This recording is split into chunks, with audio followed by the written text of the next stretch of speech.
തൃശൂർ കൊടുങ്ങല്ലൂരിൽ യുവാവിനെ അതിക്രൂര പീഡനം നേരിട്ട നിലയിൽ കണ്ടെത്തിയ സംഭവത്തിൽ അന്വേഷണം ഊർജിതമാക്കി പോലീസ്.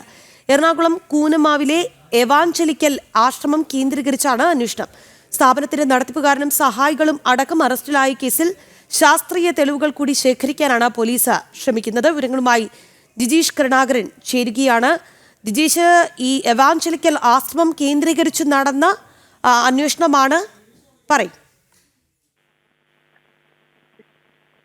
രാജി, നാടിനെ ഞെട്ടിച്ച തരത്തിലുള്ള ഒരു ആക്രമണം ഉണ്ടായത്. ഇതുമായി ബന്ധപ്പെട്ട് വിശദമായ അന്വേഷണത്തിലാണ് പ്രതികളിലേക്ക് അന്വേഷണം എത്തിയത്. ഇത് സംബന്ധിച്ച് കൂടുതൽ ശാസ്ത്രീയമായ തെളിവുകളടക്കം ശേഖരിച്ചുകൊണ്ടുള്ള ഒരു അന്വേഷണത്തിലേക്കാണ് പ്രധാനമായും അന്വേഷണ സംഘം മുന്നോട്ട് പോകുന്നത്. കൂടുതൽ ആളുകൾക്ക് ഈ കേസിൽ പങ്കാളിത്തമുണ്ട് എന്നത് സംബന്ധിച്ചുള്ള അന്വേഷണം നടക്കുന്നുണ്ട്. ഒപ്പം തന്നെ പ്രതികളെ കേന്ദ്രീകരിച്ച് ഉള്ള അവരുടെ മുൻകാല പ്രവർത്തനങ്ങൾ, കേസുകൾ എന്നിവ സംബന്ധിച്ചെല്ലാം തന്നെയുള്ള അന്വേഷണമാണ് നടത്തുന്നത്.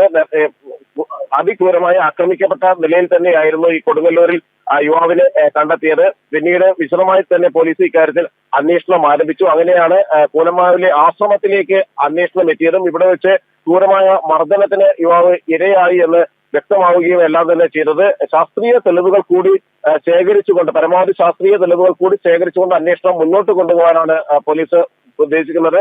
ഇക്കാര്യത്തിൽ പ്രതികൾക്കെതിരെ കർശനമായ തന്നെയുള്ള വകുപ്പുകൾ ചുമത്തിയിട്ടുണ്ട്. കൊലപാതക ശ്രമം അടക്കമുള്ള വകുപ്പുകളാണ് നിലവിൽ ചുമത്തിയിരിക്കുന്നത്. ശാസ്ത്രീയ തെളിവുകൾ കൂടി ശേഖരിക്കുന്നതോടുകൂടി ഈ ഒരു കേസ് കൂടുതൽ ശക്തിപ്പെടുകയും ചെയ്യും. ശരി ജിജീഷ്.